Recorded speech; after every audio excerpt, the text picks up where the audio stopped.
You know, when you think about the biggest, most passionate debates in comic book history, you probably think of stuff like, who's stronger, Superman or the Hulk? But believe it or not, one of the longest-running arguments isn't about powers or storylines at all. It's about a pair of pants. Or, well, the lack of them. I know, it sounds almost silly, doesn't it? Should Wonder Woman wear pants? But this one simple question has been at the very heart of fan conversations for decades. And as we're going to see, this is about way more than just a fashion choice. That's right. For 80 years, literally almost a century, this question just will not go away. Every single time her costume gets a tweak, the whole debate just explodes all over again. And honestly, it's a conversation that tells us a ton about how our ideas of what a female hero should even be have changed over time. Okay, so here's how we're going to tackle this. First, we'll look at why this debate is so endless. Then, a quick trip through her wardrobe history. We'll unpack the male gaze argument, then the feminist icon argument, and finally we'll ask, what's the real answer here? All right, first up, the endless costume debate. Let's dig into why a simple hemline can cause such a massive stir, especially for an icon like Wonder Woman. So really, the entire thing boils down to this one core conflict. Is her classic costume an empowering symbol of a feminist icon? Or is it an outdated, objectifying design made for the male gaze? These are the two sides of the coin, and they are completely at odds with each other. Okay, next up, let's dive into her wardrobe history. Because to really get a grip on the debate today, you have to understand that her costume has never been just one thing. It's been changing and evolving right from the very beginning. And wow, look at this. Her look has changed so much over the years. She kicked things off in 1941 with a pleated skirt. By the late 40s, those iconic star-spangled briefs became her standard look. Then, get this, in 1968, she went full-on mod with a jumpsuit. Fast forward to 2011, she got those super divisive New 52 pants. And of course, in 2017, the gladiator skirt, which the movies made so popular. The point is, she's had way more looks than people remember. So what was the thinking behind that original look? Well, her creator, William Moulton Marston, was actually pretty intentional about it. He mixed the popular pin-up styles of the 1940s with the look of female athletes from that era. The whole idea was to create a symbol of a liberated, confident woman who is free to move. All right, let's dive into the first major perspective in this whole thing, the male gaze argument. This is the big critique of her classic costume. This really frames the two sides we're talking about. Is her costume a misogynistic relic, or is it an empowering symbol? Let's really dig into that first idea.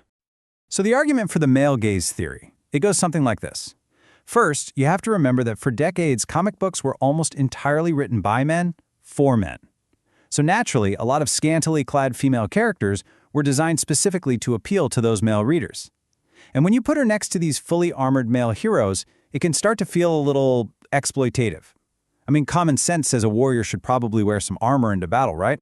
And you don't have to look far for a perfect example. Just look at her partners in the DC Trinity, Batman and Superman. I mean, sure, their costumes have changed, but they are almost always completely covered from head to toe. That visual difference, right there, that's the absolute core of this critique. But that's only half the story, right? So let's flip it around and look at the counter-argument, the defense of her classic costume as a symbol of feminist empowerment.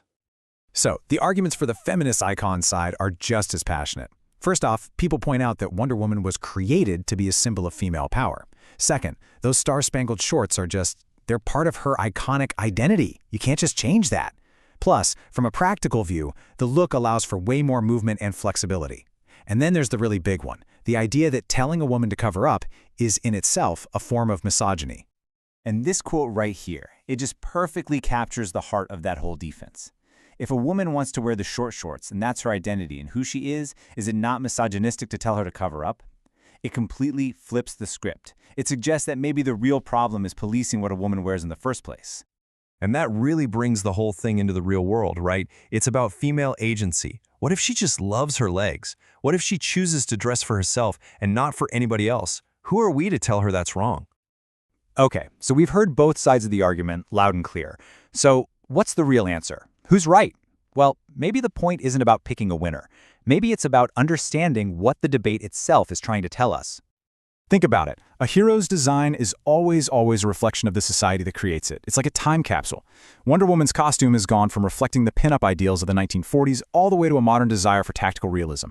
The design always mirrors the values of the time. And when it comes down to it, what the right costume is, well, it really just depends on who you ask. For the storyteller, the right costume is whatever serves the narrative best. For the artist, it's all about their creative choice and interpretation. And for us, the fans, it's usually just a matter of personal preference, what we connect with. So here it is, the crucial point. There is no single right answer. There just isn't. The debate itself is what's actually important here. The fact that we're still having this conversation, that we keep re-examining how we show one of the most powerful women in fiction, that's what really matters. It proves we're still thinking, still evolving. So I want to leave you with this one last question to chew on. Beyond just the armor and the cool look, what does a hero's costume really represent? Is it their ideals, their history, or is it just a reflection of us?